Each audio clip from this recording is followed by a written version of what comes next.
The gravel lot at Winterglass Inlet was a scab of gray stones set against black water. I idled my Civic until the heater got brave, watching the reservoir catch the last orange light on its ripples. A line of boats swung on their moorings, bow ropes creaking. Up on the slope, a ranch house with a wide porch set back in the skeletal pines, one corner window throwing a rectangle of gold. That would be the owner's place. I checked my wallet. $23 and a card that had become a loyalty program for late fees. 3 months of "we'll keep your resume on file." I shut off the engine. The car sighed and settled. The Marina office crouched at the end of a long floating dock. A bell chimed when I opened the door. It smelled like old coffee, lake algae, and paper left in sun. Nautical charts were replaced here by topo maps, contours bleeding blue where the reservoir drowned the old town decades ago. A corkboard held ranger notices, lock schedules, and a curling photo of a church steeple poking through low water like a finger. A woman stood behind the desk, sleeves rolled to her elbows, reading glasses on a cord. Silver hair in a tight braid. Her name tag said, "M. Sorensen. You're Noah," she said. The voice had prairie dust in it. "On time." "That's novel." "Yes, ma'am." "Not ma'am, Miriam." She looked at me for a long beat as if gauging wind. Then, "Night watch. 11 to 7. 100 a shift cash. Want all 7? The number hit like a handhold.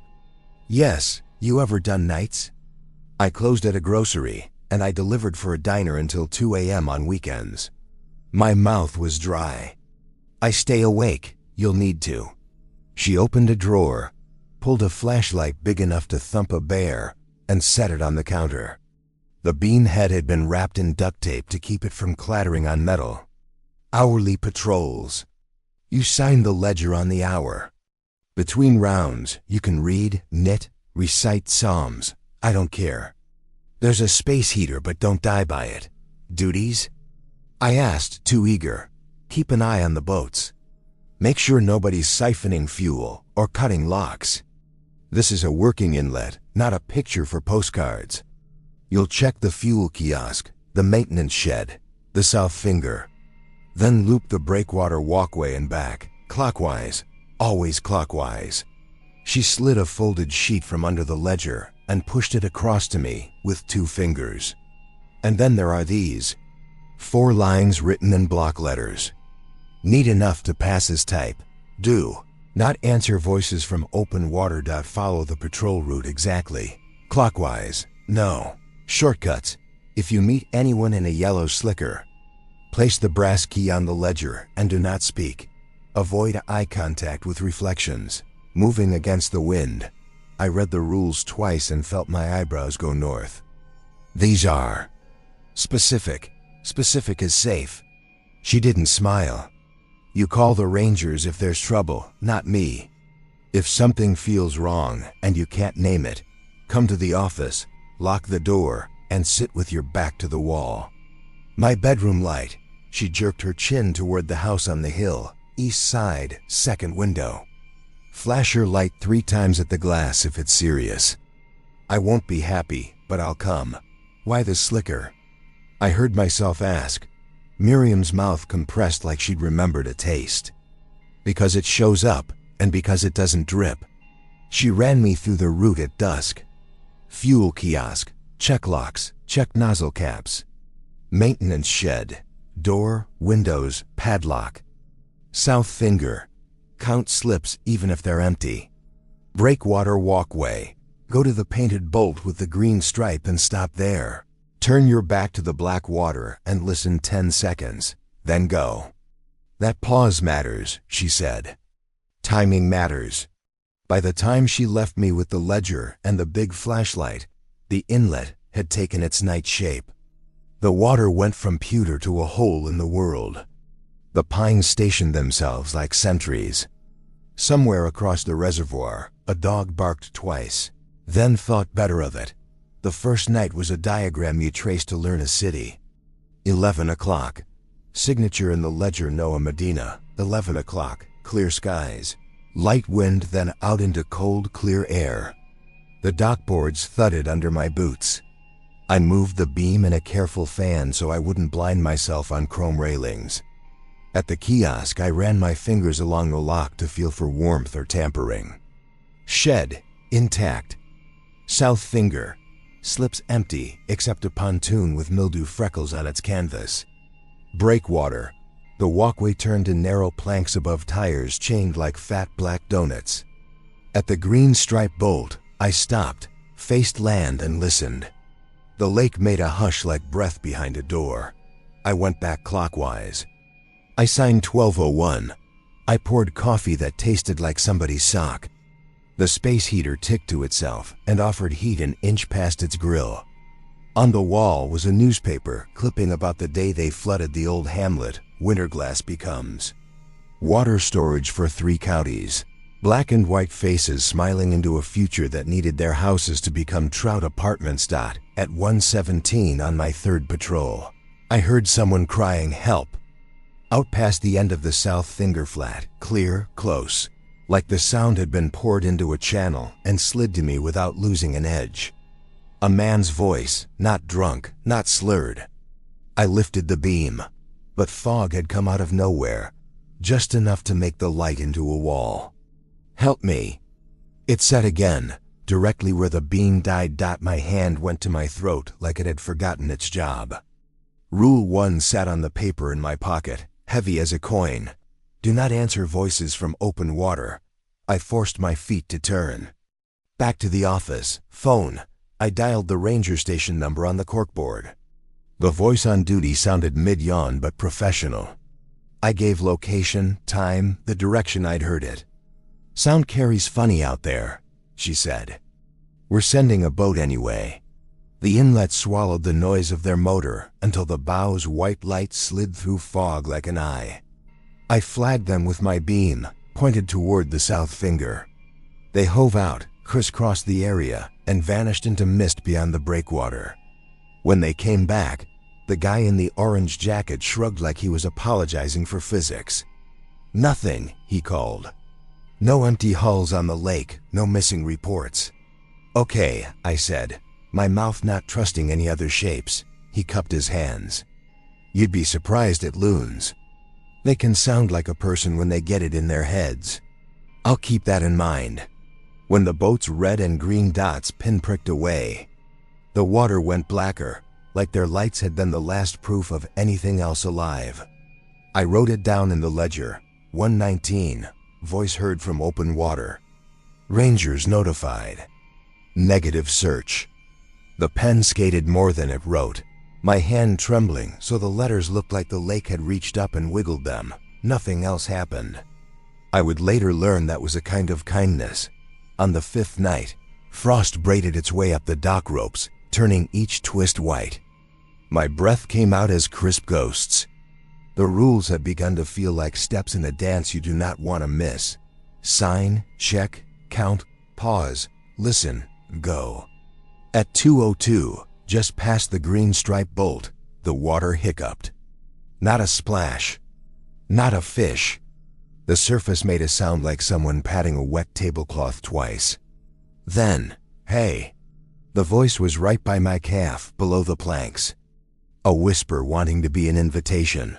I kept my eyes on the black pond of the sky and counted 10 breaths, each one like dragging a sled. When I turned, as the rule required, I did it slow. The lake was a mirror that needed polishing. My beam crawled, found movement where there should have been none, a small ring on the water, as if a finger had tapped and left. I went back. Clockwise, clockwork. I signed with bad handwriting. By the 7th night, my nerves had become piano wires.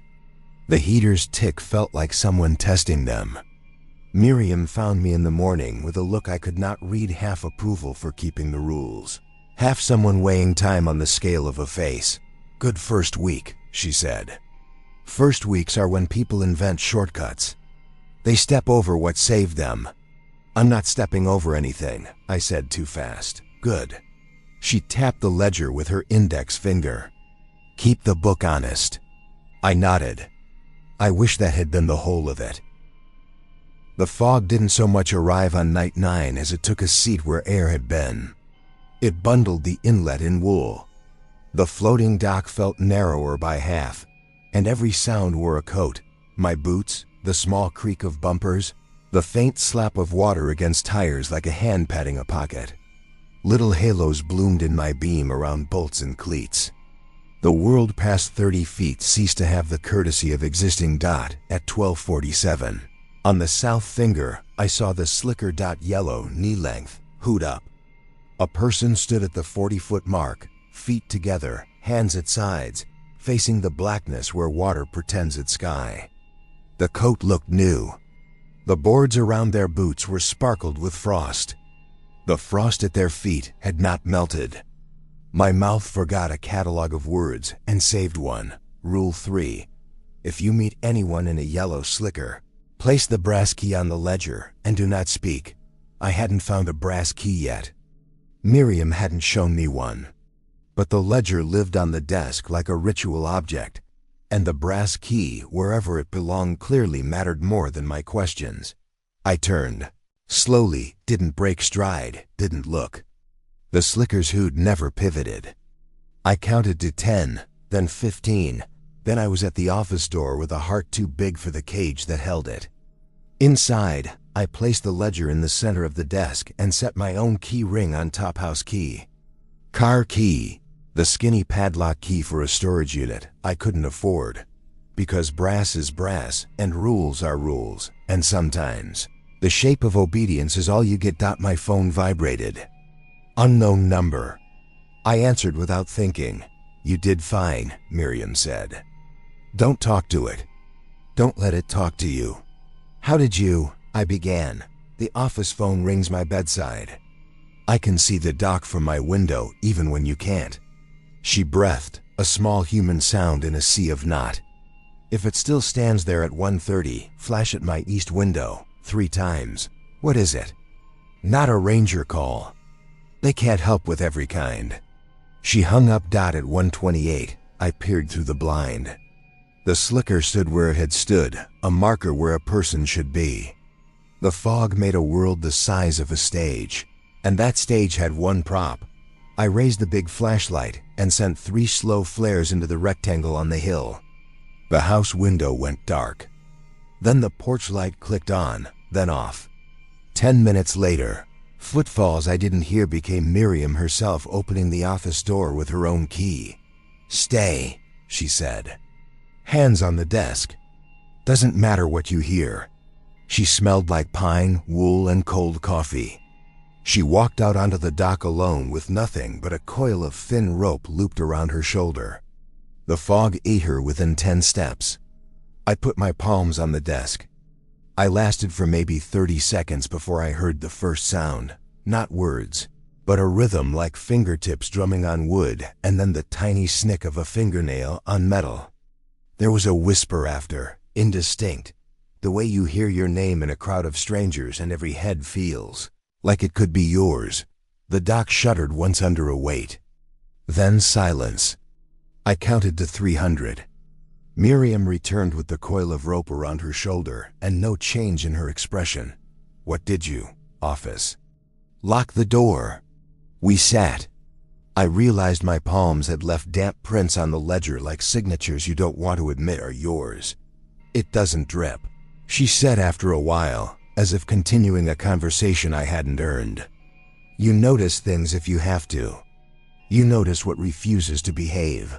What is it? It's yours now, she said. That's what matters. The word yours walked a cold foot up my spine.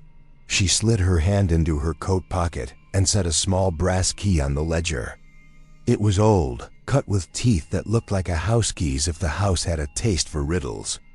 A number 47 was stamped into the bow. Use this next time you see the slicker, Miriam said. Place it on the ledger. Don't move it until the patrol hour turns. Then put it back in the drawer left of the heater. You don't have to understand it. You have to enact it. Why 47? Because we learned that's the number that works. How? By not surviving every wrong number. We sat in the tick and hum of things that only talk when people make them. She got up to leave, then paused with her hand on the door. One more thing. There's something out here that looks like water, and something else that looks like light. At some hour, one of them will notice you noticing. Don't look back when it does. Which hour? I asked. The hour that hurts the most, she said, and was gone. In the days between shifts, I slept badly, the kind of sleep that makes your body a clumsy instrument. I'd doze an hour, wake convinced that someone stood beside the bed wearing a coat that had never met rain. I started leaving the bathroom light on with the door cracked. My bank app looked less like a trap and more like a dog that might love me if I kept feeding it. 100 a night stacks into a number that lets your brain breathe. On night 12, the inlet was glass. No wind. The pines stood so still they looked ironed. Stars multiplied to the point where the sky felt busy. At 1:06, the generator at the maintenance shed coughed once without starting and then went silent, like it had remembered to defer to a more important quiet. That was when I saw the reflection moving. Wrong. It was the bow rail of a fishing boat on slip 12. The stainless curve showed two versions of the same me, one in real time, one a fraction late because the metal wasn't quite honest. Both of me carried the big light. Both had the same cooked zipper pull on the jacket. But the one in the steel took a step I hadn't taken and turned its head half a second before I did. Rule 4. Avoid eye contact with reflections moving against the wind. There was no wind. The rule didn't care about that part. I let my beam drop to the dock. I walked with my eyes low enough to count screws. When I reached the breakwater, I faced land, counted 10 breaths, counted 10 more for interest, and went back. At the office door, I heard it, from the water, far out where the reservoir turns to river. A whistle like someone using 2 fingers and lungs to get a taxi in a city. It came again, higher then lower, then a third time like a signal adjusted until a door fits its hinge. The sound drilled into something old in the skull, the piece that thinks of caves and firelight. And not turning around, I signed at 2 o'clock with letters that looked like the reflection had written them on night 14. I thought about leaving. The job was simple in math and complicated in ways math can't mentor. The rules had held. I had held. But the ledger began to feel like a contract made of paper instead of law. My shoulder ached where tension had set up house. The heater clicked its metal throat. The coffee machine gurgled like it was considering drowning. At 2:11 an hour, I had not yet feared more than any other. The office window went white. Not bright. White, like someone had pressed parchment to the glass. In that false frost, a shape ditched its outline. Fingers. 5 of them. Then a palm. They slid across the window pane without sound and without condensation. No smudge stayed behind. The hand did not belong to a height that made sense. It seemed to reach from too low and too far. I put both hands flat on the ledger. The only sound in the office was my breath and the heater's tiny hum. The hand faded as if it had changed its mind about existing. I stayed until the clock rolled to 2:12, and then another 2 minutes because it felt like the price of continuing. When I stepped out on the dock for the next patrol, the water shivered once like a body remembering pain. I saw nothing and everything looked like itself, which is its own kind of trouble. At 3 o'clock, the yellow slicker stood at the end of the south finger again, hands at sides, hood up. The frost around its feet hadn't melted.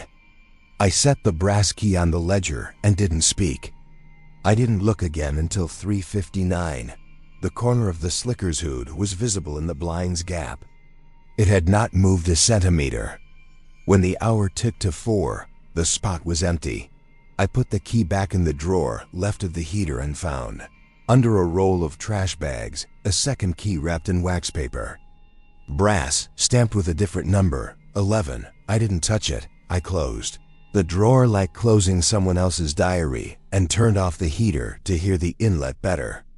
That was when the wall clock coughed, skipped, and then ticked 3 beats in quick succession, like it had tried to catch up with a time that refused to be followed. The dock outside answered, faint but precise, thud thud thud. A reply. I sat down and put my back to the wall. By noon, the inlet looks like a coin someone dropped in a field flat, bright, inert. I drove back anyway. Miriam had said 2 o'clock if I wanted answers, and my body, which had spent the morning pretending to be made of wood, decided answers were worth moving for. Her house on the hill smelled of cedar and something citrus. The porch boards were scrubbed gray, the kind of clean that takes a decade of attention. A line of salt ran along the sill of the east window, a thin white seam as deliberate as a surgeon's stitch. Miriam opened the door before I knocked twice. Come in, she said. Shoes there. A kettle sang itself off on the stove. She poured coffee into thick diner mugs and slid one across the table to me. The kitchen held the practical comfort of a place built for doing hooks with coats. A drawer left ajar with twine and batteries and folded Ziplocs. On the fridge, a small magnet held a Polaroid of the inlet in low water, where the skeleton of the drowned town's main street showed through like an old scar. A steeple stump. A rectangle of steps that led nowhere. You have questions, she said. I have more than I can count. You don't have to count them. She sat opposite, wrapped both hands around her mug. People always start with, what are they? Like I keep a classification chart in a closet. I don't. Names make people feel safe. Names make them careless. So it's not. Ghosts. I didn't mean to make it sound small. It came out like a plea for simple world building. Not in the way stories taught us, she said. Whatever fills the gaps at Winterglass was here before the hamlet. The flood gave it rooms to pace in. It borrows shapes from what we give it. Slickers, voices, reflections. It borrows rules, too. She tapped the table once. Rules are doors. Closed right, they keep things where they belong. Opened wrong, they make a nice frame. The brass key, I said. 47. That key isn't for a lock. It's for a ledger. Miriam held my eyes. Ledgers are promises written down. You put brass on paper. You're telling every curious thing. Accounted for, closed. The number matters because numbers are how this place counts us. 47 is a length. A depth. It's also, with some finesse, a refusal. In the drawer beside the heater, I said, there was another key, 11.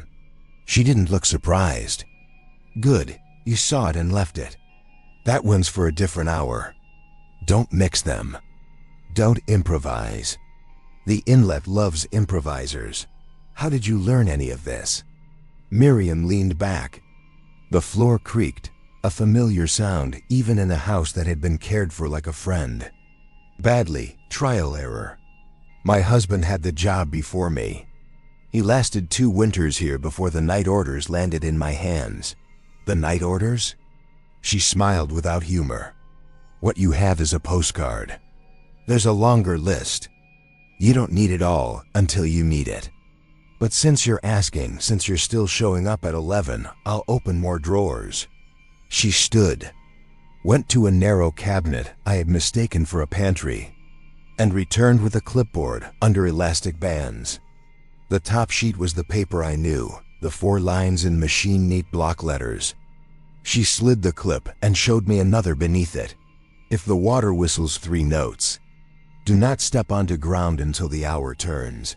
On Sundays, leave a cup of sweet coffee on the breakwater at 4 a.m. Do not look back as you return. If you smell penny metal and kelp together, do not take the maintenance path by the chain link fence. Use the long way. Never count out loud. I read them twice. The words felt heavier than their size. Do you know why? Some I can guess. Some I can tell you exactly the hour and the mess that taught me to write the line. Others I only know by the shape of what didn't happen when I obeyed. Her eyes went past me to the window and the steady winter light beyond.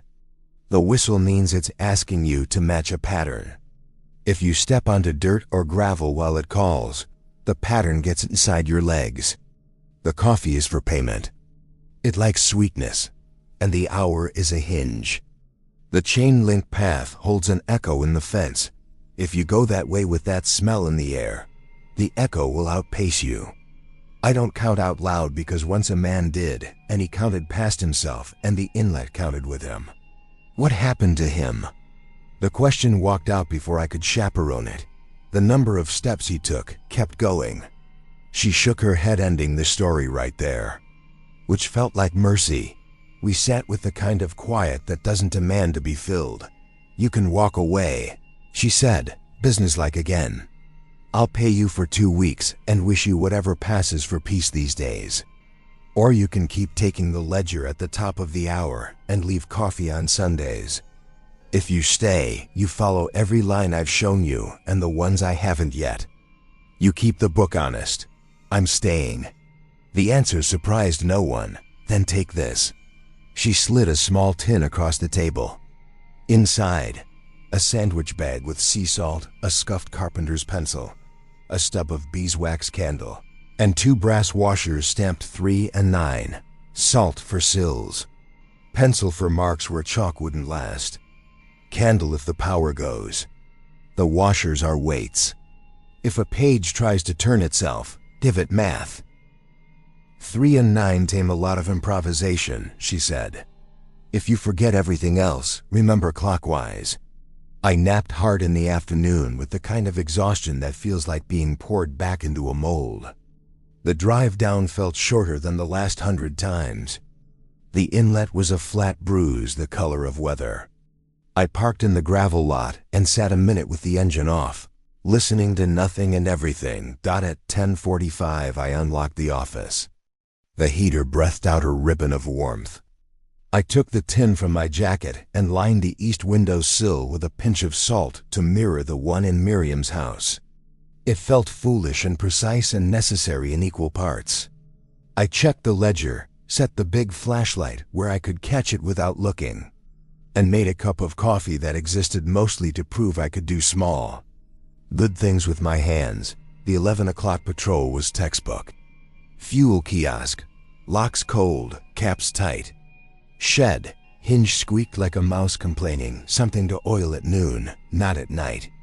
South finger. I counted slips though they were empty of anything but air and frost.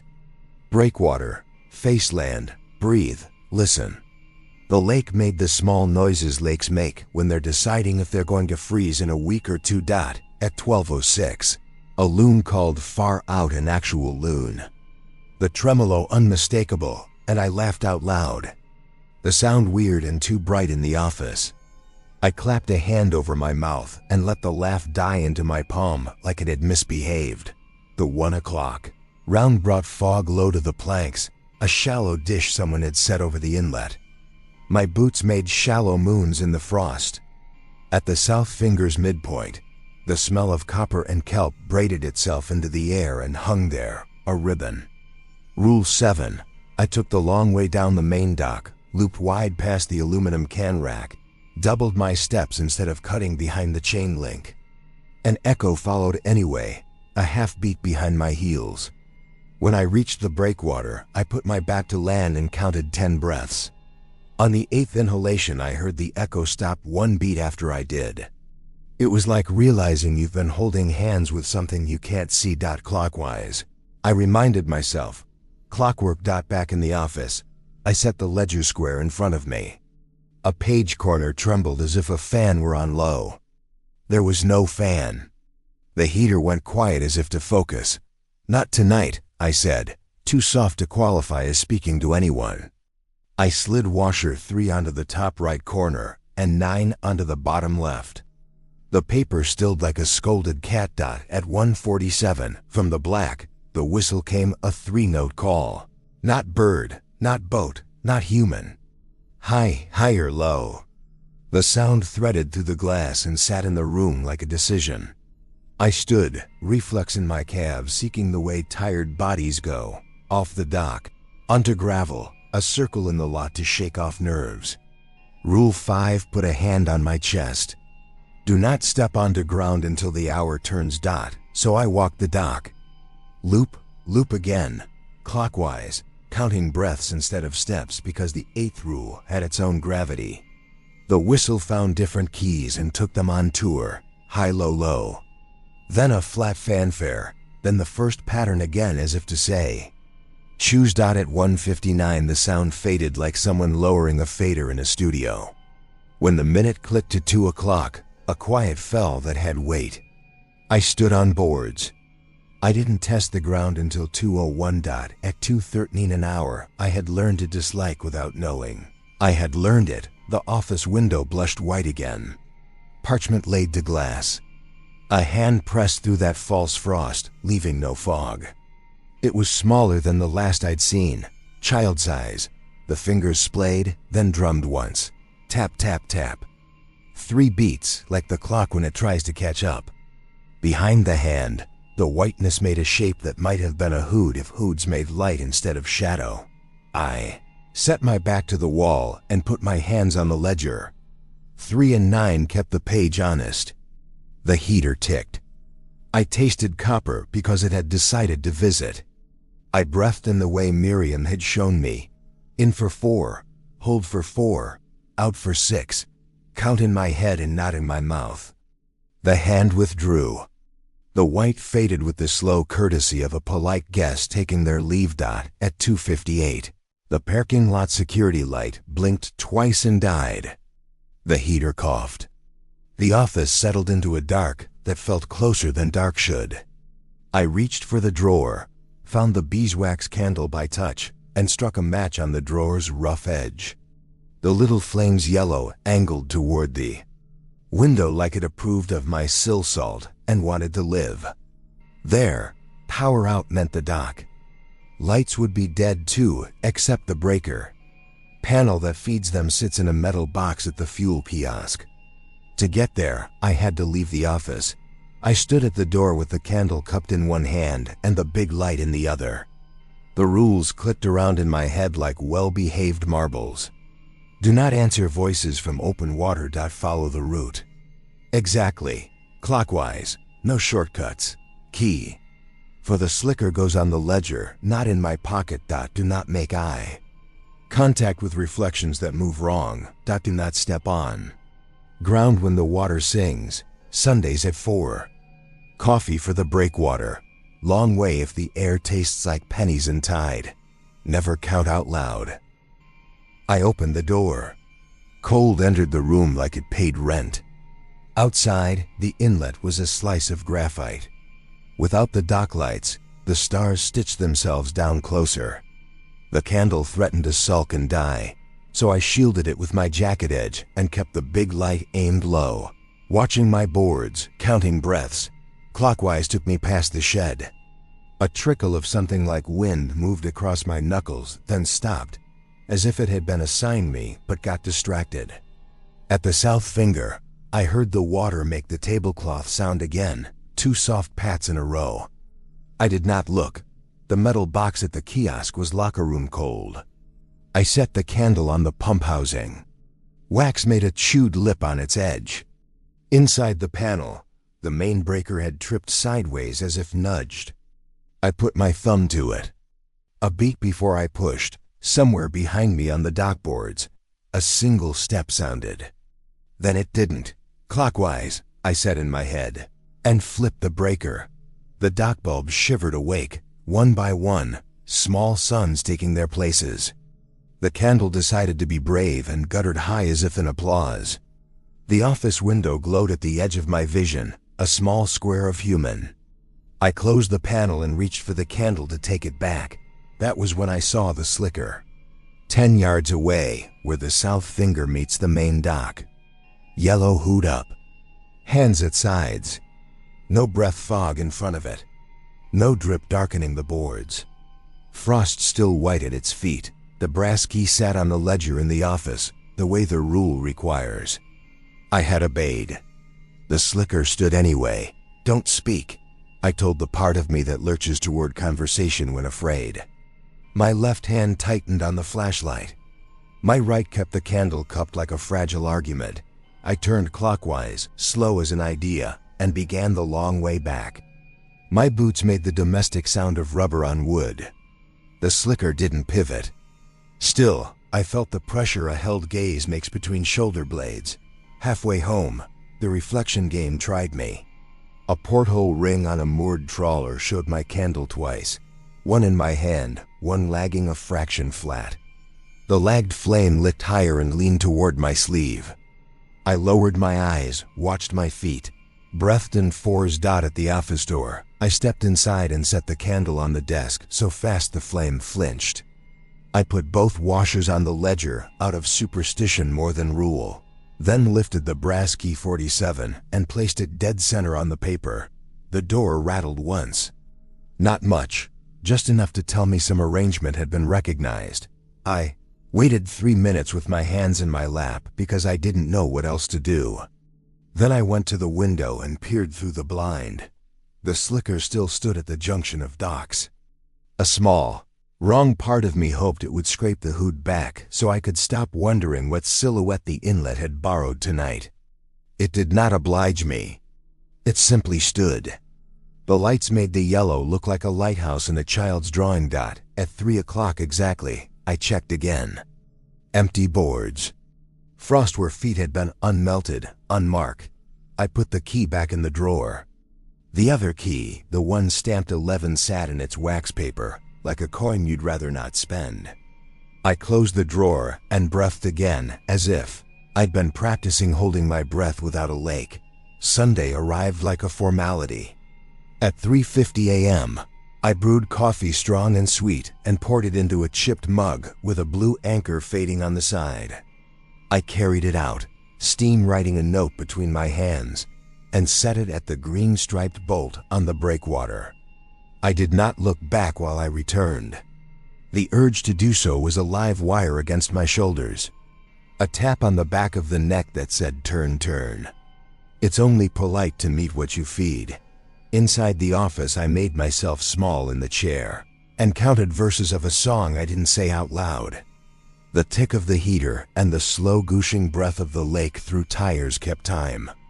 At 4:09, a sound like lips parting came from the breakwater. I didn't look. At 4:13, very gently, the empty mug touched the office windowsill from the outside. Porcelain on wood, soft, precisely placed. When I looked later, the ring it left was the color of tea and tidier than gratitude. I washed the mug at dawn and set it upside down on a towel. The ring on the sill dried to a pale outline, a little halo waiting for someone to dust it away. Miriam arrived at 7:02, gaze immediately flicking to the mug like she had walked that moment before. "Well done," she said. "It's worse when you make it uneven." Uneven? If you start and stop. Things that live in hinges love half-paid debts. She read the ledger, nodded once at the washers like a teacher pleased the student had shown their work, and then looked at my face as if it were a weather map. "You slept 2 hours yesterday," she said. Not asked, stated, maybe 3. I lost the shape of it. "You'll learn to sleep crooked," she said. Sleep never fits like it used to once you learn a place's real shape. Why keep doing this? The question came out without a plan. Why keep the inlet policed by rules? Why not leave it to itself? Because leaving a hinge to swing how it wants is an invitation for doors to forget their job, she said. Because people fish here and kids cut through the lot in summer and a couple sleeps on their pontoon with their dog. Because the drowned town didn't consent to being eaten. Because if no one writes down the night orders, the inlet will write its own. She put a slip of paper on the desk. In case the power goes and stays gone, it said in her machine neat hand. Binder clips. Rope to desk leg. Candle on the ledger, not beside it. Don't open the door unless something knocks 5 times, then twice. 5 and 2 were nothing. Power went at 3, I said. I reset the breaker. She nodded like this was an answer to an exam question she had already graded. It will try to go again on a night when wind is from the north. That's when you use the rope. Why the rope? So the part of you that forgets your legs belong to you doesn't get very far. I stared at the note. And the knock? If the inlet wants you to open a door, it will knock like a person imitating humor. Too much. The right kind comes rare. I folded the note and put it in the tin. The washers chimed softly against one another like small bells with good manners. On night 16, the wind found a north key and stuck to it. The pines hissed a continuous yes no above the slope. The inlet surface wore a nap like velvet combed wrong. I could feel the weather in my molars. The office lights slowed to a faint pulse once at 12:43 and recovered. My stomach did the kind of flip you can't explain to a doctor at 1:12. A reflection in a window showed me grinning. I was not. The grin spread too wide, like butter on hot toast. I dropped my eyes and stared at my boots until I had ankles again. At 1:17, the whistle came, but less a pattern and more a held note made of wire. I stayed off the gravel and walked circles on the dock, clockwise, until the note gave up and went looking for someone else's geometry. At 1:58, the power clicked off like the inlet had found the switch with delight. The heater stopped mid-hum. The silence that followed felt like the room had been removed from the house and placed in open night. I reached for the candle and set it on the ledger this time, the way Miriam's note instructed. I slid the washers to the corners like bookends and tied the rope loop she'd left under the desk to the desk leg and then to my belt. The knot held. If something outside tried to write my leg's orders for me, it would have to argue with a good piece of oak. The first knock came at 2:07, not on the door. Beneath it, a soft rap like knuckles on the lowest plank. Then silence. Then two more, farther to the right, like someone crawling and knocking to mark the crawl. The candle flame leaned toward the door without a draft to blame. The rope tugged once, not a pull so much as the suggestion of motion. 5 and 2, I whispered in my head. Wait for 5, then 2. Otherwise nothing. The room held its breath with me. Outside, the boards remembered every step I'd ever taken and pretended to take one. Then, 1-2-3-4-5. A pause. Then two notes like knocks cut into a record. Tap tap. The rope went slack as if satisfied. I reached for the handle and stopped. Another rule uncoiled in my skull. Never count out loud. I had counted the knocks like a child. Not aloud, I opened the door. Cold came in like certainty. The docks were a dark geometry, the candle small gold behind me, the rope a comfort and an insult at my waist. A shape knelt on the boards 2 yards from the threshold. Not the slicker. Not a person. A coat of some kind that wore the shape of kneeling. Its surface moved like a fabric blown by wind that hadn't come. Where a face would have been under a hood, there was a shine like a whetstone had lifted a hand. 5 fingers. Then 2. The gesture of a promise paid. Clockwise, I reminded what was left of sense.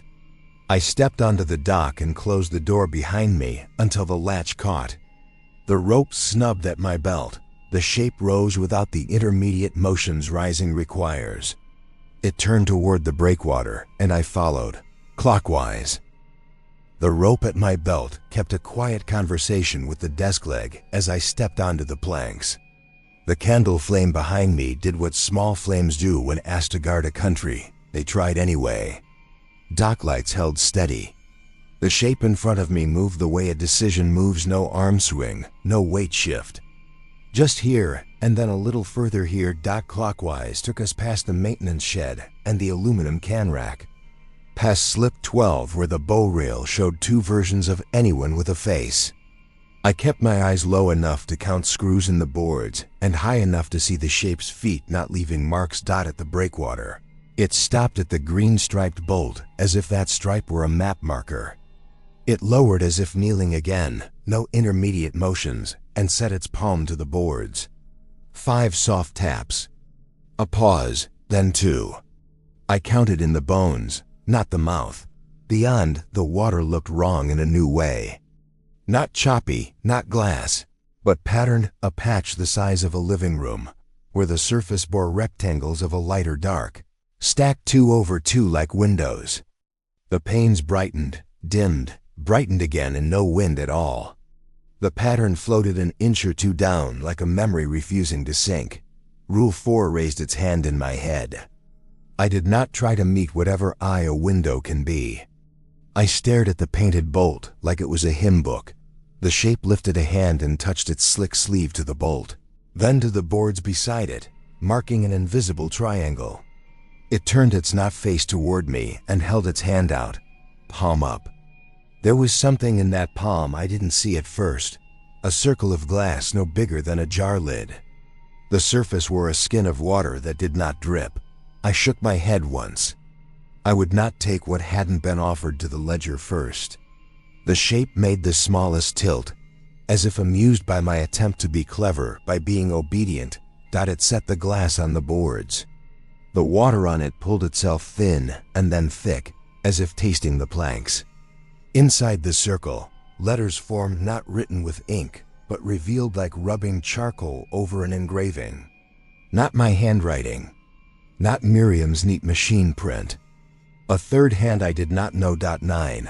If a paper arrives wet and already written, copy it by pencil, then return the wet one outside. Point 1. When the inlet attempts a name, do not speak it indoors. The last line trembled on the glass, as if the letters found the room too dry. In the humming place behind my ears, the pattern of windows brightened in time with my pulse. The rope gave a tiny courtesy tug. Remember your desk. I picked up the glass. The water on it didn't move. The weight was wrong for glass, a little heavier, a little more like a coin you should give back. Clockwise returned me to the office faster than my legs admitted. I set the circle on the ledger. The candle flame leaned, curious, then straightened as if it had been told its place. The washers 3 and 9 took their corners like guards on break who still meant business, copied the lines with the carpenter's pencil, each stroke laying a small furrow of gray. The pencil's blunt point made everything look less certain, which matched the situation. When I finished, I slid the paper from the clipboard, placed my copy beneath the original, and read both once more. Outside, the dock made a single sound like a foot settling. The rope held. I took the glass back to the breakwater. The pattern of underwater windows had dimmed to almost night. The shape in the kneeling coat had gone. I set the circle on the green-striped bolt and stepped back, careful to keep my chest face to land when I turned. The glass sank without sinking, one moment on the bolt, the next not on the bolt, and the surface of the water smoothed, like someone stroking a child's hair after a nightmare. Back in the office, the power hummed awake with a small triumphant click at 2:33, as if it had been allowed to return. The heater resumed its hymn mid-measure. The candle freshened, and then politely, I blew it out and set it in the tin. I left the new rules on the clipboard below Miriam's, pencil mess and all. The washers chimed when I lifted them, a small true sound among so many that weren't. I slept that day in the sideways way Miriam had predicted, slid under. Popped up, slid under again, dreams misplacing doors. When I walked past my bathroom mirror in the afternoon, the me in it paused half a second longer than I did. I turned my face toward the towel rack and kept moving. At 10:40, I parked in the gravel lot. Frost silvered the tops of stones. The inlet made the sound of fabric rubbed between fingers. A north wind had lost interest. The pines stood at ease. The 11 o'clock patrol felt like reciting something you had almost learned by heart. Locks cold, caps tight, hinge complaining, slips empty and counted. Face land at the green stripe, listen. I put the cup on the breakwater at 4 the previous Sunday. Tonight was Tuesday. The mug was clean and upside down on the office towel like proof I had paid something that would only stay paid if I kept paying. At 12:17. The whistle started 3 notes. High, higher, low. and I kept to the boards. Loops small and precise while the land sat there with its gravel and its promise of easy disobedience. The whistle tried 4 patterns and a flourish. I made breath arithmetic instead. At 106. Down by slip 7, the smell of pennies and kelp laid a ribbon in the air. I took the long way around the chain link and felt the echo keeping time an inch behind my heel. At the breakwater, I faced the gravel lot and listened. The echo stopped 1 beat behind. I did not look for what owned it. When I returned to the office, something had placed a small object on the sill from outside. It hadn't left a mark on the glass. On the wood, a damp circle. In the center of the circle, a coin. Not American. An old copper with a hole punched neat at the top as if it had once been a pendant. One side showed a fish. The other, a word in letters I didn't recognize. Rule 10 tapped me on the shoulder. When the inlet attempts a name, do not speak it indoors. I did not read the word aloud. I did not even sound it in the room of my mouth. I put the coin in the tin with the salt and the candle, then took it back out, set it on the ledger, then put it back in the tin. Indecision can be obedience if it means not doing the wrong thing. In the end, I slid the tin into the bottom drawer where paper clips go to become rusty. I set both washers on the ledger just because. At 141, the office door gave a polite click. The latch was still set. The deadbolt was still bolted. But something had pressed the handle down and let it up again, like a person testing whether you were home. Clockwise. I told my nerves. They wanted to go backward, and I told them no. I found the slicker at 203 at the mouth of the south finger. Hood up, hands at sides, frost white at its feet. The ledger, in a room behind me, held the brass key like a promise. I did not deviate. I did not speak. I walked past with my eyes on the boards and the screws that held them to cross braces. I trusted less each day. The slicker did not turn. Still, I felt a change in the air, the way a field feels before lightning decides where to touch. At the end of the finger, at the small square platform for transients, the water made the tablecloth sound pat. Pat then went silent. No whistle. No voice. I turned. The slicker had stepped forward 3 paces while I'd walked the length. I hadn't heard the steps. The frost halo was crisp behind it and crisp at its new position. Like frost followed rules. Between us, centered on the boards, lay a rectangle of paper, wet and perfectly flat. The letters were upside down to me. I did not pick it up. I did not crouch. I backed 5 steps, then another, until I had the space to move around the rectangle without stepping over it. I made the long way into a longer way, hugging the outer rail so my eyes could stay on the nails. At the junction with the main dock, the slicker lifted a hand. Palm out, it looked like a traffic cop wearing rain. I did not stop. I did not quicken. I let the beat be the beat. In the office, I set the washers on the ledger and waited. 10 minutes, 15. The rope lay coiled under the desk where I'd left it, patient as a leash that had learned manners. The candle watched the window in its own quiet way. At 2:31, I went back. The rectangle of paper was gone. In its place, 3 damp circles in a triangle, like someone had pressed a small 3-legged thing into the boards and lifted it away. At 6:59, Miriam's truck crunched the gravel. She came in with the same cup of coffee smell the office managed on good nights, but better. She glanced at the ledger, nodded to the washers, then looked at my face long enough to find the weather there too. "It's giving you assignments," she said. "It left rules," I said. "On a plate? A glass?" It wasn't exactly either. I showed her my pencil copy. Her mouth made the shape of a yes without the sound. "And this." I set the coin on the desk. Fish side up. The punched hole at the top was on the sill. She didn't touch it. "That's older than the reservoir," she said. "It belongs to the river the reservoir is pretending not to be. Do I keep it?" You don't keep anything that arrives wet, she said. You hold it, you learn what it can teach without speaking its name. You put it somewhere that isn't your pocket, and you return it to outside when the hour is clean. What's a clean hour? Top of the hour, she said. Not a quarter past, not half. It's tidy the way you want a wound tidy. If you miss the top, you wait for the next one. She looked at the coin again. Don't speak that word. And don't let the inlet count you saying it in your head. How do I not? Think of something else with the same letters, she said. Make a substitute. Call it that until it stops trying to teach you its syllables. What do you call it? She smiled and it reached her eyes for once. I call it brown nickel. That's 2 words. Rules don't govern jokes, she said. They only mind whether you keep them. I slid the coin back into the tin. It knocked 5 and then 2 last night. That was safe. If power's out and wind is north, 5 and 2 is a courtesy, she said. It means I'm going to ask for something, and you won't like the shape of it, but you'll survive if you treat it like paperwork. What happens if I open the door on 4? You'll be impressed with how fast a person can go missing. She said it like we were talking about a bad alternator. I told her about the underwater windows, the way they brightened without wind. Her jaw worked once like she was chewing a thought.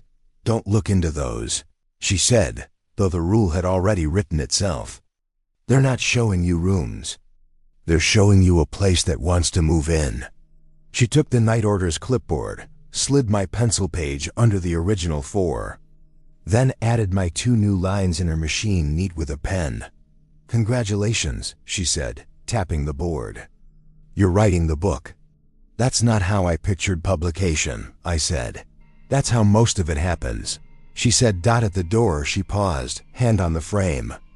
Sleep crooked, she said. Don't let the mirror count you. The next night began wrong in the small ways that add up. The office clock gained a minute when I wasn't looking. The heater gave up a warm breath and then gave me the cold shoulder. The security light over the lot went from steady to a faint pulse and back again before deciding on steady, as if it remembered who paid the bill. At 11:58, a voice rose from open water and said my name. Not shouted, not a plea. Said it the way a neighbor might, just enough to show they knew it. A rule that had no number yet set itself down in my chest. Names are doors. Do not hold them open. I did not go out. I did not answer. I pressed my palm to the ledger until the paper warmed under my skin like a living thing. At 12:17, something laughed under the dock.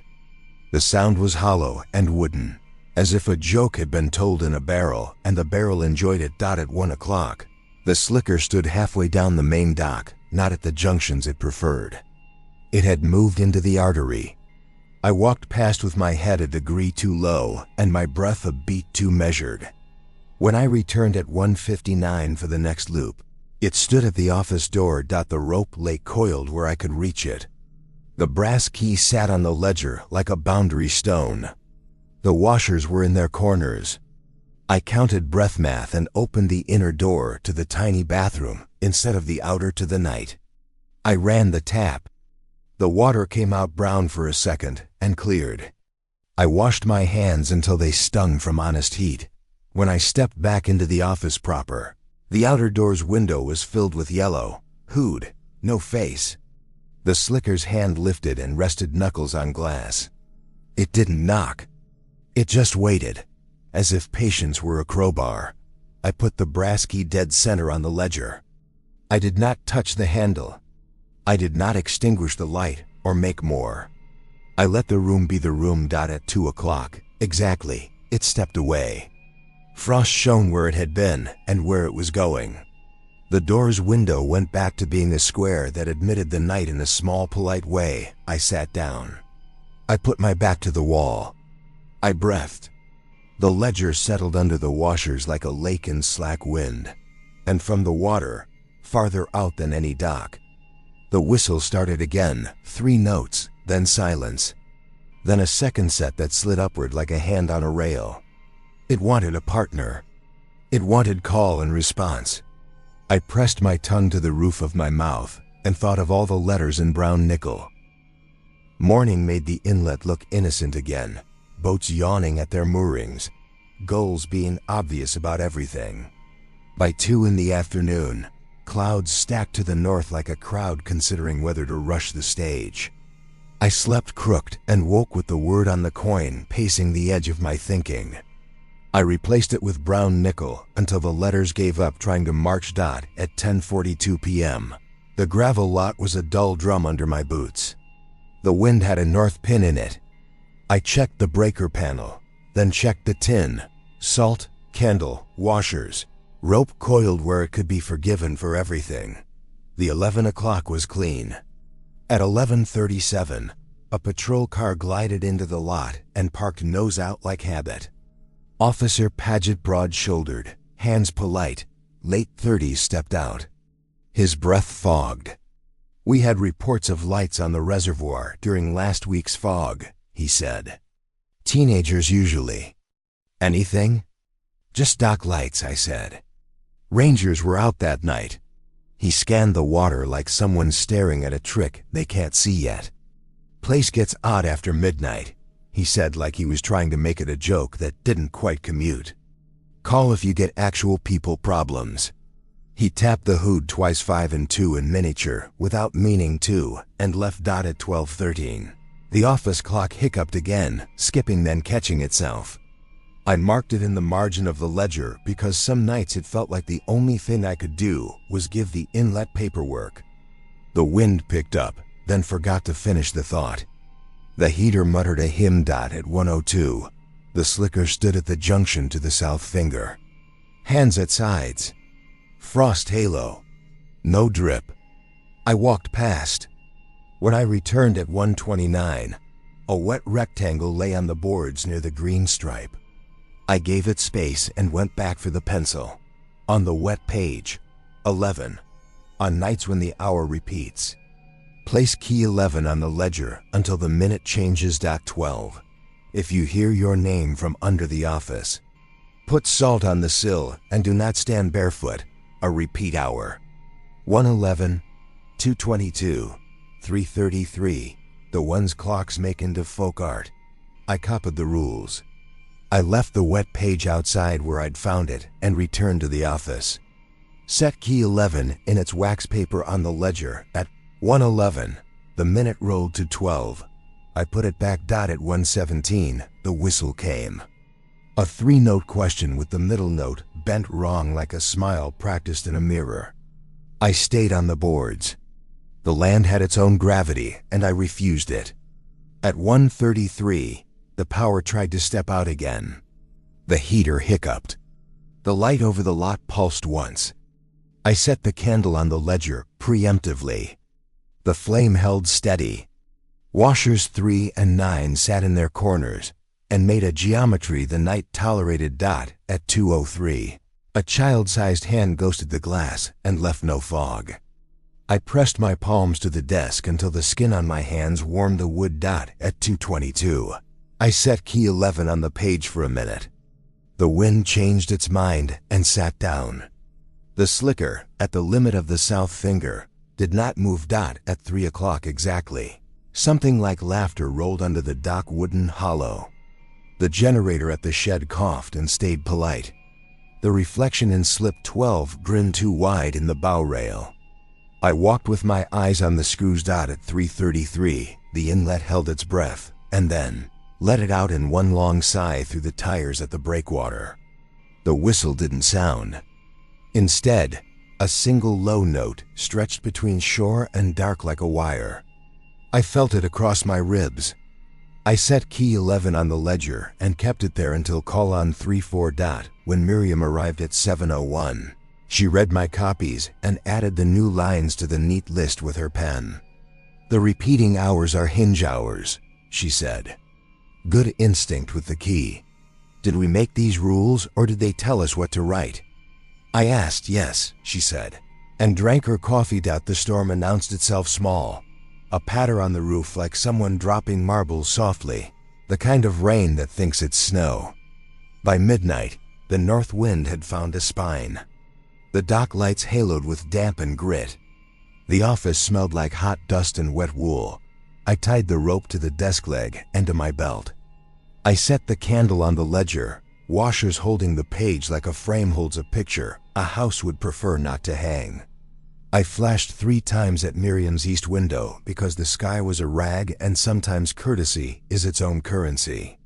The house blinked once, twice, 3 times back, then went dark. At 12:47, the power clicked off. The darkness that followed wasn't empty, it was crowded. The candle's small gold painted one corner of the room. The rest was a set of excuses. Outside, the wind pulled a zipper up and down the pines. The lake wore whitecaps wherever the wind could persuade it. The first knock came under the door at 12:58, 1-2-3-4-5. A pause. 2. I didn't move. The rope tugged once like encouragement. The second sequence came from the window frame. Not knocks, streaks like nails drawing straight lines in frost, then 2 small taps as if to say same message, different apartment. 5 and 2 were nothing, Miriam had written. This was 5 and 2. The rule didn't say from where. I waited for the breath of the room to change back to human, then unlatched the door and cracked it a hand's width. Rain pressed its face into the gap. The yellow of the slicker filled the window at the same time.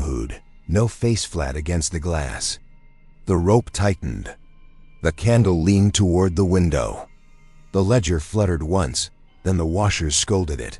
Clockwise, I said in my head, and wider opened the door. Cold shook hands with my ribs. The shape on the dock wasn't the slicker at all. Miriam stood in the rain, coat soaked, knit cap dark with water, eyes sharp as hardware. She held a bundle of something wrapped in oilcloth. Inside, she said, stepping past as if the room owed her. Drips pattered on the mat. She set the bundle on the desk beside the candle. You'll want to see this. 5 and 2? I said. I don't knock 5 and 2, she said. I don't knock at all when the power's out. I use my key. She held up a ring that glittered with simple intent. Whatever knocked got you to open the door. Lucky for both of us, I was on the dock. I shut the door. The rope eased. The candle's flame stood straighter than any person had a right to. Miriam unrolled the oilcloth. Inside, a ledger older than the one we used, cloth-bound, the cover rubbed thin. The handwriting within wasn't hers. It walked in loops and corners like a teacher from 1953. Before my husband, she said. Before the man before him. Found it in a rusted locker in the maintenance shed when we replaced the lock last week.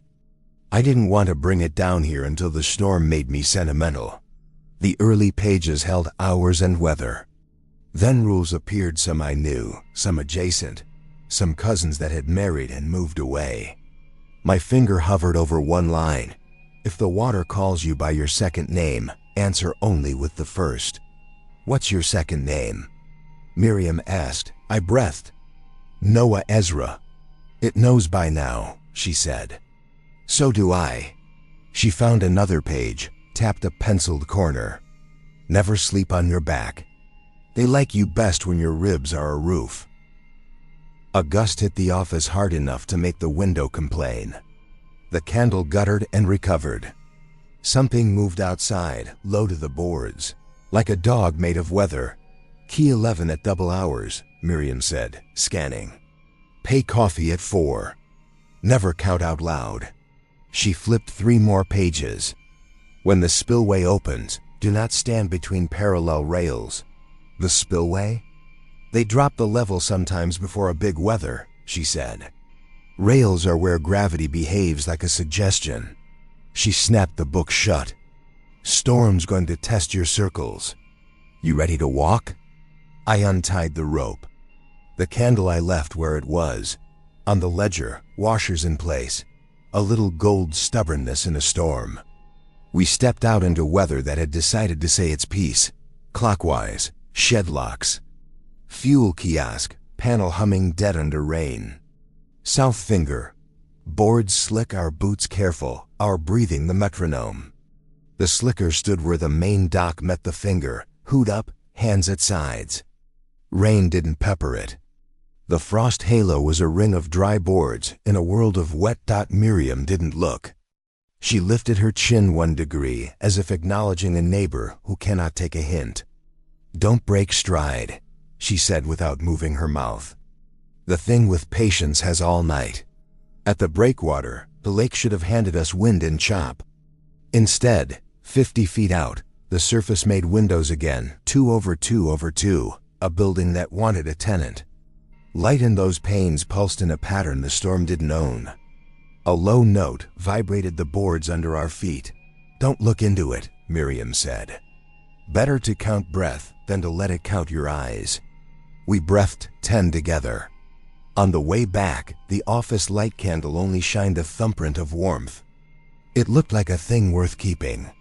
If the inlet could what, I could too. At 2:22, we set key 11 on the ledger for the minute. At 2:31, the laugh Underwood visited and left. At 2:40, from beneath the office, a voice said my second name. "Ezra," it whispered, as if making an appointment.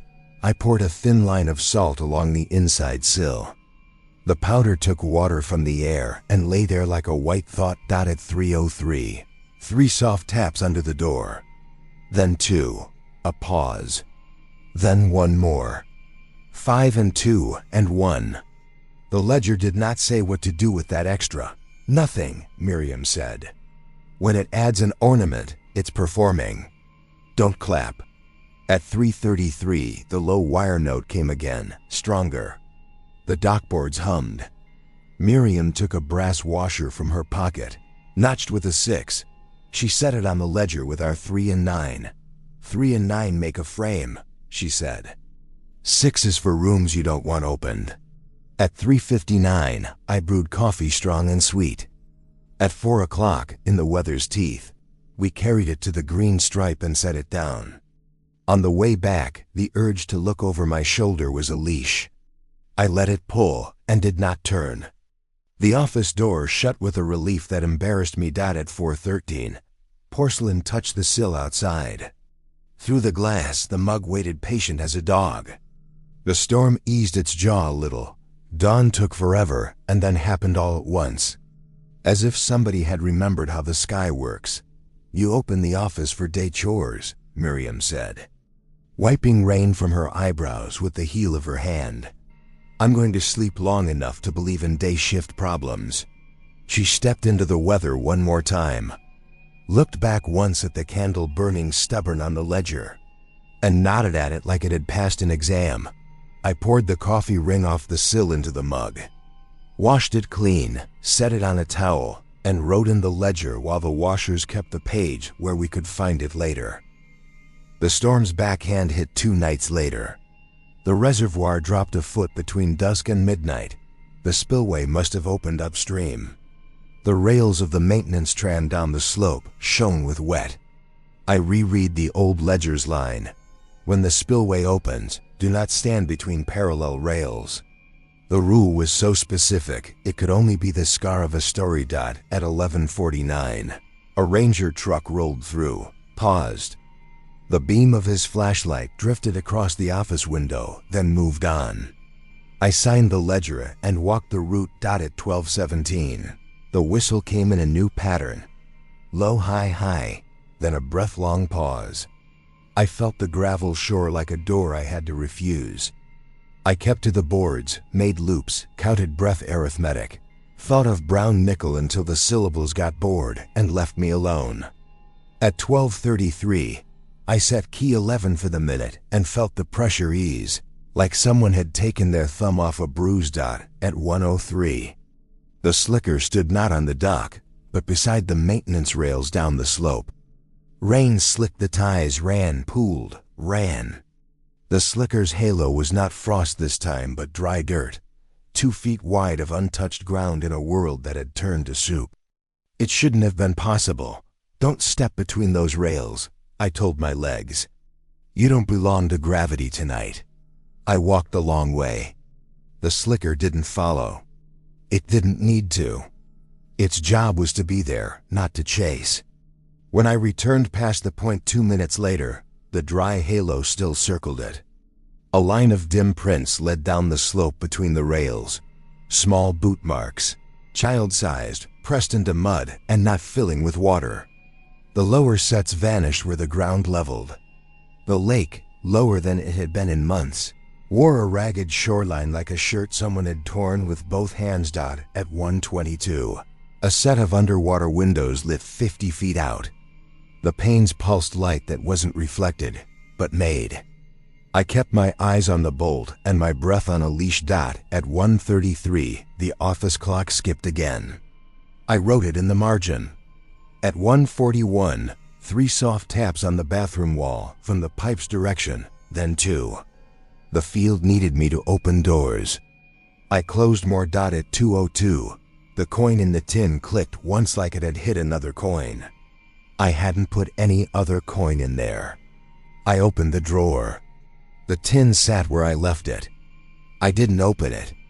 If the inlet wanted countable things, it could go do inventory on someone else. At 2:17, the whistle came, then stopped mid-note as if a hand had covered a mouth. From under the dock, laughter rolled once, then again. A third sound followed. Not laughter, not whistle, not voice. A sound like someone dragging a chair across tile in a room with too much echo. Somewhere on the lake, the spillway took another foot of water. At 3:03, my phone buzzed. Unknown number. I let it ring. It left no message. I set the washers straight and found the rope with my hand like a blind man learning his own house. At 3:33, the low wire note held the boards and my ribs and something else between them. My vision fuzzed at the edges. I set key 11 for the minute and breathed in 4s. The slicker, at the rails, did nothing at all, which was its talent. At 3:58, I brewed coffee sweet. At 4 o'clock, I set it at the green stripe. A gust almost unseated it, and then thought better of it. I returned without looking back. At 4:13, porcelain touched the sill. I let out air I hadn't planned to save. Dawn came with mud and a shore where no shore should be. On the slope between rails, the small boot prints ran out 10 feet past where the water line used to be. Only lake beyond that point. No prints coming back. Miriam arrived with her jaw set. We had a family walk down after dark to wish on the water, she said. I asked them to go home. They did. They didn't go down the slope. Something small did. She looked at the dry halo in the dirt where the slicker had stood and made a face grief uses before it learns where to sit. Don't step between those rails, she said softly to fill the space where we didn't say something else. She added 2 lines in her pen. 13. When the spillway opens. Never stand between rails. 14. If footprints lead only one way, leave them alone. She didn't meet my eyes when she wrote the second rule. She didn't need to. I slept 4 hours that afternoon and woke with a feeling like a miscount. My kitchen clock read 1:11. My phone said 12:49. When time itself starts shrugging, you either quit or you get better at math. I drove to the inlet with the thought that I might finally understand what the book keeps trying to tell us. That order is rented and rent comes. Due nightly. At 10:38, I unlocked the office. The heater started its hymn. The ledger lay where I'd left it, obedient as a dog that only chews what you tell it to. The washers waited like coins in a game you don't win so much as continue. Playing. At 11 o'clock, clean round. 11:33, small skip in the clock. 12:06, loon somewhere that isn't a person. 12:17, whistle 3 notes, answer refused.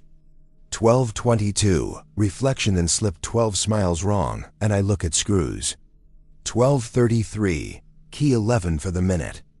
Weather steady, wind like a rumor. At 1 o'clock, the slicker stood halfway down the main dock, hands at sides. The halo on the boards around its boots was not dry. It was bone dry, yes, but the dryness was rising heat haze over rain. The air above it wavered like a road in August. It was making a pocket of weather the night had not ordered. I walked past. The pull between my shoulder blades was a set of fingers made of suggestion. At the end of the next loop, the slicker had turned, not facing me, not facing water, but facing the office door. That felt like progress to someone. Not to me. At 1:13, from under the office. My second name in a voice that was mine, but wrong. Like a recording played between stations. Ezra. Then a small knock on the bathroom wall. Then a soft rattle at the window latch that the wind could not own. I laid a line of salt across the inside sill again, this time thicker. I set the candle on the ledger, slid washers to corners, tied the rope to the desk leg and my belt. I wrote in the margin, "If it uses your voice with your second name, let the salt speak for you." I didn't know if that qualified as a rule yet. Some scars are practiced out at 1:33, the clock skipped and caught. At 1:41, the tin clicked again. This time I opened it. The coin lay on its side. Beside it, a small pebble, river-worn, not mine. I put the pebble on the sill, not inside the circle of salt. The coin I left in the tin. At 2:02, a new sound, the lake exhaling through a pipe. The spillway must have taken another bite. A low vibration ran up the pilings. The rails down the slope shone with a suggestion instead of light. I did not look directly at them. At 2:11, I placed key 11 on the ledger until 12. Wind did that thing where it tries on stillness like a shirt. At 2:22, a new rectangle lay on the south finger, paper wet and flat. I made the loop, long way, pencil ready. The letters swam into legibility like fish who had been trained in PENMANS HIP.15. If the ledger begins to list breaths instead of hours, breathe with it. Do not try to fix it. 16.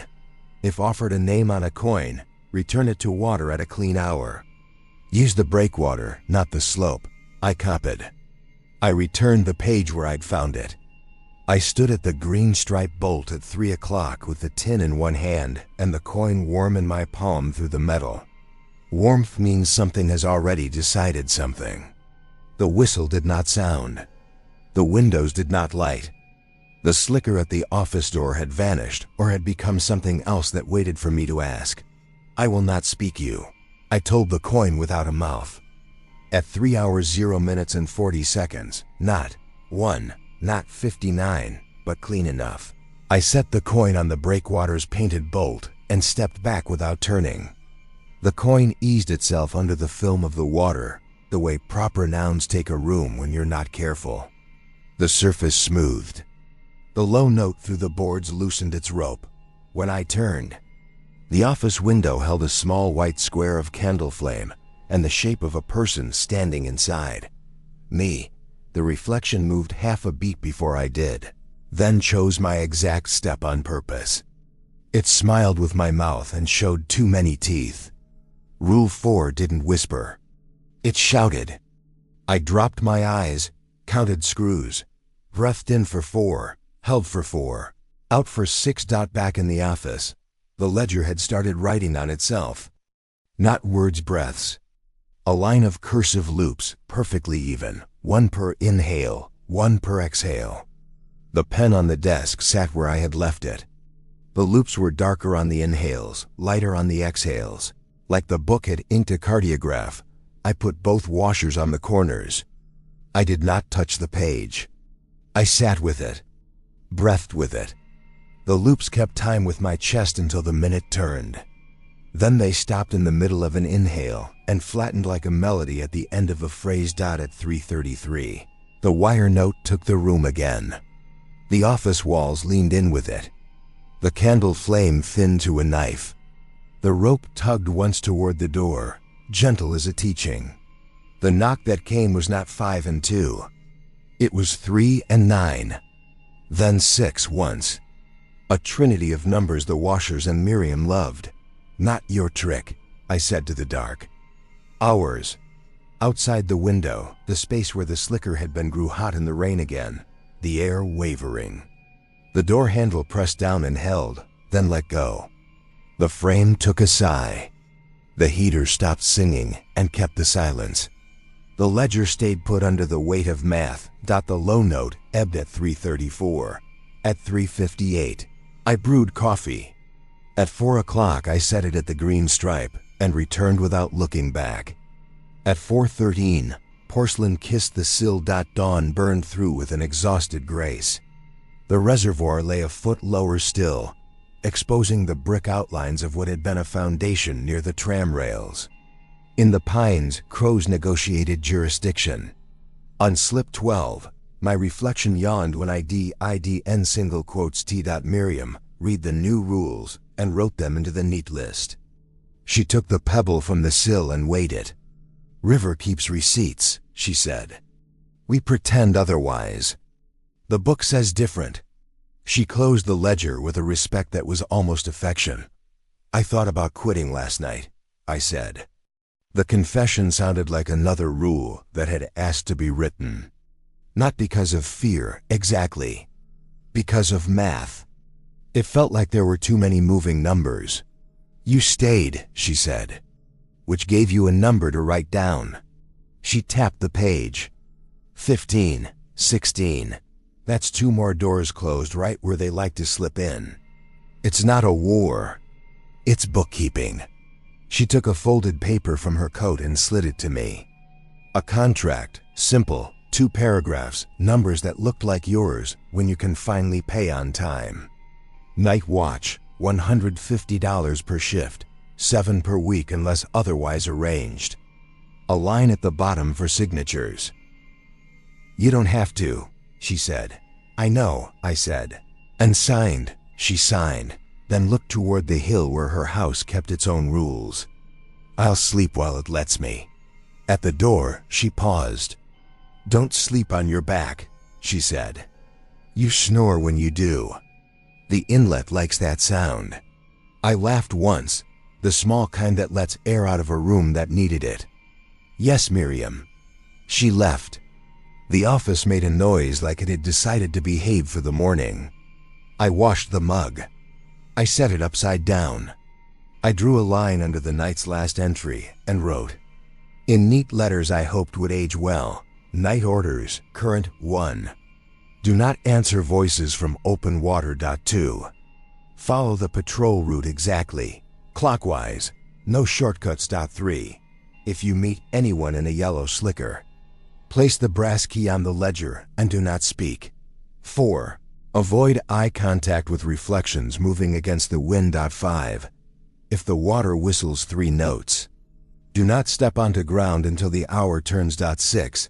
On Sundays at 4 a.m., leave a cup of sweet coffee on the breakwater. Do not look back as you return. 7. If you smell penny metal and kelp together, do not take the maintenance path by the chain link fence. Use the long way. 8. Never count out loud. 9. If a paper arrives wet and already written, copy it by pencil, then return the wet one outside. Point 1. Oh, when the inlet attempts a name, do not speak it indoors. 11. On repeating hours, place key 11 on the ledger until the minute changes. 12. If you hear your name from under the office, salt the sill and do not stand barefoot. 13. When the spillway opens, never stand between rails. 14. If footprints lead only one way, leave them alone. 15. If the ledger lists breaths instead of hours, breathe with it. Do not try to fix it. 16. If offered a name on a coin, return it to water at a clean hour. Breakwater, not slope. I set the washers on corners 3 and 9.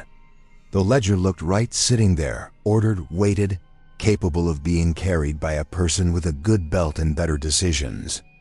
The rope lay coiled, patient. The candle sat smug in its tin. And the salt made a small white seam on the sill to remind me that lines mattered. At 7:11. The office clock failed to decide which minute it loved and clicked twice. I wrote that down too. Some days the only victory is having written. By noon, the water had turned blue again, a color you could live with. The rails down the slope glinted without invitation. The pines forgot to hiss. The inlet pretended to be a lake the way a cat pretends to be asleep when it's listening. I lingered on the dock, last patrol of the morning out of habit. 50 feet beyond the breakwater, a small ring disturbed the surface, tight and perfect, as if a finger had tapped and the lake had agreed. Another ring slightly wider overlapped the first and became something like a Venn diagram for people who watch water for a living. "See you tonight," I said to the ledger in my head. To the dock. To the work. To whatever sits in the hinge between rules and the things they keep out, I turned to go. At the edge of my seeing, the windows underwater dimmed once. Not an invitation. Not a threat. More like a nod between neighbors who have agreed on where the fence is. I locked the office and climbed the slope without setting a foot between the rails. On the desk behind me, under washers stamped 3 and 9, a clean page waited for whatever we would have to learn next. For more true horror rules, subscribe to Untold Scary Truths. Like, share, and comment 3 and 9 feet if you're following the rules.